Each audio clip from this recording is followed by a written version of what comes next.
ശരി, ശ്രീ ജോർജ് പൊടിപാറ, താങ്കളുടെ ഒരു അനുമാനം എന്താണ്? ഇപ്പോൾ കെ സുരേന്ദ്രനുമായി ബന്ധപ്പെട്ട് അദ്ദേഹത്തിന് ഒരു ടേം കൂടി യഥാർത്ഥത്തിൽ ഉണ്ടാകേണ്ടതാണ്.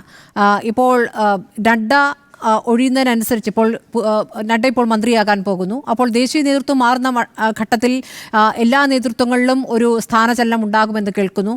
അങ്ങനെ വരുമ്പോൾ സുരേന്ദ്രനുള്ള സാധ്യത അതൊരു സാങ്കേതികത്വമാണ്. പക്ഷേ അതിലപ്പുറം പാർട്ടിയിൽ ഇപ്പോൾ ഉണ്ടായിരിക്കുന്ന പൊട്ടിത്തെറി, ഇപ്പോൾ വി മുരളീധരനും കെ സുരേന്ദ്രനും രണ്ടായിരിക്കുന്നു എന്ന തോന്നലെങ്കിലും പുറത്തേക്കുണ്ട്. ആ തോന്നൽ ഒരു തന്ത്രമാണ് എന്ന രൂപത്തിലുള്ള വ്യാഖ്യാനവുമുണ്ട്. താങ്കളുടെ മനസ്സിലാക്കൽ എന്താണ്?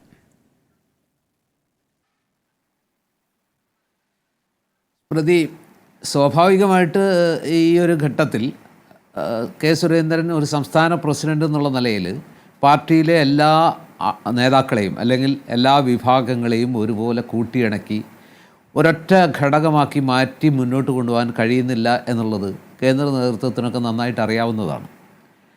ഇപ്പോൾ മറുപക്ഷത്തുള്ള പി കെ കൃഷ്ണദാസ്, അതുപോലെ തന്നെ MT രമേശ്, പിന്നെ ഇന്ന് പങ്കെടുക്കാതിരുന്ന AN രാധാകൃഷ്ണൻ, ഇവർ ഒരു ഭാഗത്തിൻ്റെ എന്താ പറയുക, ഈ പറഞ്ഞ സുരേന്ദ്രൻ വിരുദ്ധ ഗ്രൂപ്പിൻ്റെ നേതാക്കളാണെന്ന് നമുക്കറിയാം.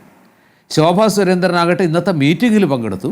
പക്ഷേ ഒരു ഗ്രൂപ്പിലും പെടാതെ സുരേന്ദ്രൻ ഏറ്റവും കൂടുതൽ എന്താ പറയുക ഒതുക്കാൻ ശ്രമിച്ച നേതാക്കളിൽ ഒരാളാണ് ശോഭാ സുരേന്ദ്രൻ എന്നുള്ളതും കേരള രാഷ്ട്രീയം അല്ലെങ്കിൽ കേരളത്തിലെ BJPയുടെ നീക്കങ്ങൾ അല്ലെങ്കിൽ BJPയെക്കുറിച്ച് അറിയുന്ന എല്ലാവർക്കും അറിയുന്ന കാര്യമാണ്.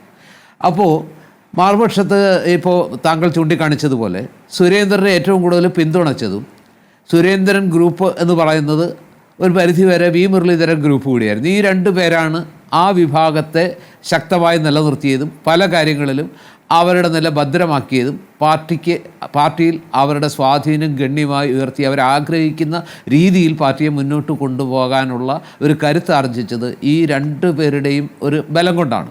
പക്ഷെ ഇപ്പോൾ സ്മൃതി ചൂണ്ടിക്കാണിച്ചതുപോലെ തന്നെ മുരളീധരൻ്റെ ഒരു സ്ട്രോങ് ആയിട്ടുള്ള സപ്പോർട്ട് മുൻപത്തെ പോലെ സുരേന്ദ്രൻ്റെ പിന്നിൽ അല്ലെങ്കിൽ സുരേന്ദ്രനൊപ്പമോ അതിനപ്പുറമോ അദ്ദേഹത്തോടൊപ്പം നിന്ന അദ്ദേഹത്തിന് ശക്തി പറഞ്ഞ വി മുരളീധരൻ കഴിഞ്ഞ ദിവസം നടത്തിയ പ്രതികരണം അത് സംസ്ഥാന പ്രസിഡന്റിനോട് ചോദിക്കണം, എനിക്കറിയില്ല എന്ന രീതിയിലൊക്കെ പറയുമ്പോൾ എവിടെയോ എന്തോ ആ ബന്ധത്തിൽ ഒരു വിള്ളൽ വീണിട്ടുണ്ടോ അല്ലെങ്കിൽ ഒരു പോറലെങ്കിലും വീണിട്ടുണ്ടോ എന്ന് നമുക്ക് സംശയിക്കാവുന്നതാണ്. പക്ഷേ ഇനി അങ്ങോട്ട് എന്ത് സംഭവിക്കും? ഇവർ തമ്മിൽ വഴി പിരിയുമോ? ഇനി ഗ്രൂപ്പ് സമവാക്യങ്ങളിൽ വലിയ മാറ്റം വരുമോ?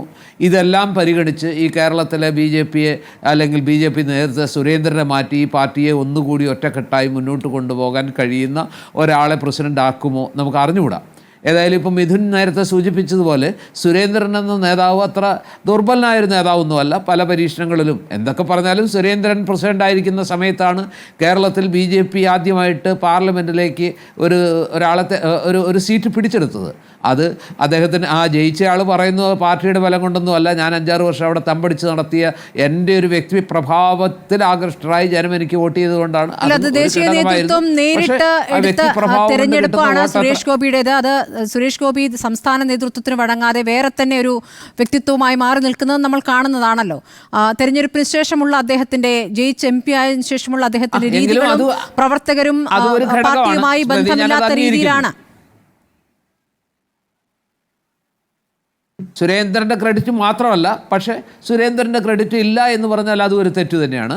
കാരണം പാർട്ടി കുറേ കാലമായിട്ട് ഇപ്പം നമ്മൾ ഒന്ന് ആലോചിച്ച് നോക്കുക, കഴിഞ്ഞ ലോക്സഭാ തെരഞ്ഞെടുപ്പിൽ ഈ പറഞ്ഞ ആറ്റിങ്ങൽ മണ്ഡലത്തിൽ എന്തൊരു മുന്നേറ്റമാണ് വി മുരളീധരൻ നടത്തിയത്. സത്യത്തിൽ അത്രയും വലിയൊരു മുന്നേറ്റം ആരെങ്കിലും പ്രതീക്ഷിച്ചിരുന്നോ? തിരുവനന്തപുരത്ത് രാജീവ് ചന്ദ്രശേഖർ സാക്ഷാൽ ശശി തരൂരിനെ വിറപ്പിച്ചില്ലേ? അവിടെ ഇടതുമുന്നണി സ്ഥാനാർത്ഥി, അവിടെ കോർപ്പറേഷനൊക്കെ ഭരിക്കുന്ന ഇടതുമുന്നണി അവിടെ എത്ര സ്ഥാനത്താണ്? അതുപോലെ തന്നെ ആലപ്പുഴ മണ്ഡലത്തിൽ ശോഭാ സുരേന്ദ്രൻ്റെ ഒരു മുന്നേറ്റം ഒന്ന് ആലോചിച്ച് നോക്ക്.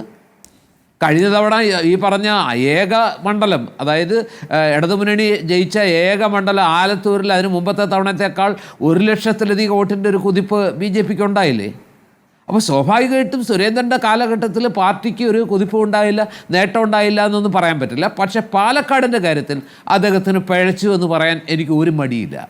കാരണം അദ്ദേഹത്തിൻ്റെ തന്ത്രങ്ങൾ അപ്പാടെ പിഴയ്ക്കുന്നു.